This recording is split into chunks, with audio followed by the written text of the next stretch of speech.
What's up everybody, I'm MDW. What do you think? My new backdrop. So I've moved all of my collection I've got on show in my normal bedrooms and stuff like that and moved it all into one place.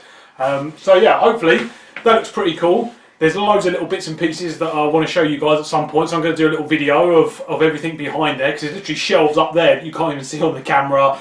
And this is just a fragment of my collection. Like I said, if you see my tote showcase videos, I've got another 60, 70 totes, 80 litre, 100 litre totes full of action figures. I've got a massive shelf of action figures behind the camera there as well, which I've got to get into a review for you guys.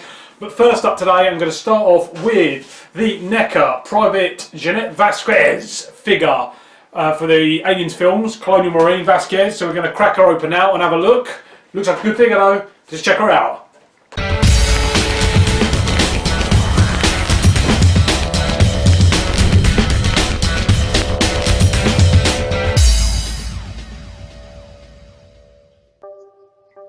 So as always, the front of the box showcases the figure you get within. Nice clamshell packaging with the alien logo there down the bottom, celebrating its anniversary. Side is a picture of the figure on it, and then the back there's another picture of the figure within the box there as well, and a really cool bio for Vasquez as well, even saying about how she actually joined the Colonial Marines to get out of a prison sentence, which is quite cool. Okay guys, we've had a look in the packaging, so let's have a look at Vasquez outside of the box. So there's a lot going on with this figure, really detailed, which is always what I like to see. They really have pulled out the bag, Neca, over their last kind of couple of series of figures they've done. So the likeness for Vasquez from the film is pretty good. I mean, she's got the kind of annoyed, gurning kind of look that she has throughout the film as well.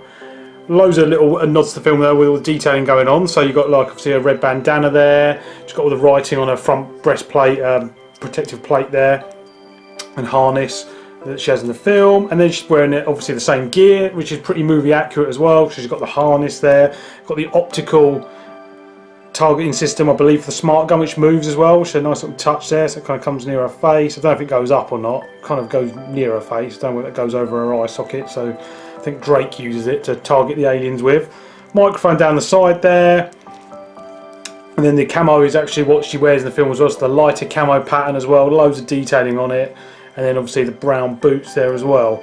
Nice greens all the way through. So there's a dark green colouring on the armour to match all the other Colonial Marines. Bit of detailing on the belt. She's got the metal buckles there and all the strapping and the harness there for the smart gun. Cool little nod there with the bandages she has around her arms as well. All tied around there from the film. And then I believe she's got the little smart gun support holder there, which the smart gun attaches to as well. So overall, good detail on the figure. So we're going to run down the articulation there. So her head is on the ball joint, so it goes left and right, up and down. You're going to be a bit careful because it's got a wire going from the armour here into the targeting array or the camera or whatever, so be careful with that. But you know, good range of motion on it, still doesn't detract from her moving her head around. Then the arms are on the ball joint, so up and down, left and right, swivel. Then the elbow joints as well, swivel, and a hinge as well, so they go up and down, and then you can swivel them as well. And then the hands rotate as well, all the way around, which is good. Torso crunch, there isn't one really. The waist, the belt kind of cuts at a torso there, so I mean you can swivel it, not a problem, so you can turn there. But say, not really a torso crunch, she crunches a little bit. And then the legs as well, so you've got the swivel there, so you can swivel both her legs there. At the groin, and they're kind of on a ball joint as well, so you can move them around. They don't really go forward and backwards though. I don't know why. It's the plastic, the cut of her groin here, around the back here as well, just under her butt there and everything like that, kind of hinders the movement of her legs. So I don't really know what that is, why they've done that. I mean, she kind of goes out, but it doesn't really go forward and backwards. So the knee joints as well on the ball, so they swivel as well, go forward and back, and then the boots as well, obviously swivel there on a ball joint, forward and back. You can go any way as well. So, you know, decent range of motion there. The only thing that's quite strange, obviously, is just that bit of back here on her butt there. So you can just literally turn her legs around there, but you can't really kind of pull her legs back or really put them forward. So I don't know whether that's perhaps to do with the weight of the smart gun when she's all kitted up to stop her from falling over. But that's the range of motion for her. So she has got a good range there for the standard Neca figure. She comes with two accessories. The first one is the camera that all the Colonial Marines have in their shoulder during the film there, which is pegs on the back, and then the iconic weapon that all the Colonial Marines are known for is the smart gun. So there we go, a painted a metal, bolt gun metal kind of dark colour with little bits of detail here and there, but it looks awesome. Love the smart gun. Okay guys, I'm back. So there she is with her smart gun, and this is where the problem happens. So basically there's no instructions of how to put the smart gun, attach it to her. Now because it's like an action figure, obviously you'd assume, yeah, do you know what I mean? She just holds it this hand and this hand and this hand. My smart gun did not fit in this hand at all. She's got a hole in the hand that the smart gun handle is supposed to go into. Now it doesn't say anywhere in the box or anywhere that you're supposed to take her hand off or the smart gun handle comes off, which it doesn't because it's glued on there. The handle in no way fit in her hand, and literally as soon as I've tried to push in the tiniest bit, the handle snapped and both handles fell off simultaneously with that. Now obviously I pushed it in a little bit, but you can see inside her hand there's a complete, the hole is so small that the handle doesn't even fit in there. Problem one. Second one, her harness here where the smart gun attaches to her belt there. Literally I put the harness into the belt clip there and pushed it in a little bit, and it's bent all the plastic on her belt clip there. So now this won't sit in at all. It just literally just falls out and doesn't clip in at all. There's lots of wires and bits and pieces going around here. There isn't really kind of any, I don't know where you're supposed to put them. I mean, whether they just fit into the gun here or whether you're supposed to use the box art, but I've got wires just hanging out everywhere that I suppose you just pose it in the gun there as well.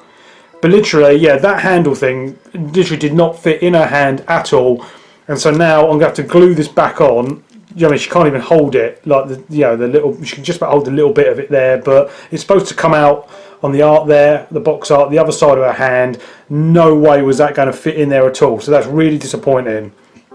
The shoulder pad there, the shoulder camera sits in there nice again, but you have to be very careful though because it's very thin wiring here, and again it didn't fit flush in. You had to move her arm around before you pushed it in, and even then the plastic on the back of it was buckling as well. So really, really flimsy fit. It looks great when she's got her gun together, you know, it looks really cool, but really flimsy plastic and really bad on that hand there. So if you're going to get one of these, watch out, file it down or get something in there and make that hole bigger, because mine was not going in there, and the slightest push in literally just snapped the entire thing where the plastic was so brittle. So really disappointed with that, guys, because I say it's kind of ruined my figure a little bit there. So overall my thoughts, guys, really cool figure. I'm building up a little group of Colonial Marines now. The smart gun is incredibly fragile though, with all the detail on it. I suppose it's the price you pay for having such a detailed toy, but really disappointed with the fact that it didn't fit in her hand and broke. So if you're going to pick one of these up, be very careful of that. And coming up is a comparison there for Sergeant Windrix from the same range, so you cannot mistake her for being a man. She still is a woman with a height and everything. So there we go, guys. Thanks very much for watching. I'll see you in my next video. MDW signing off.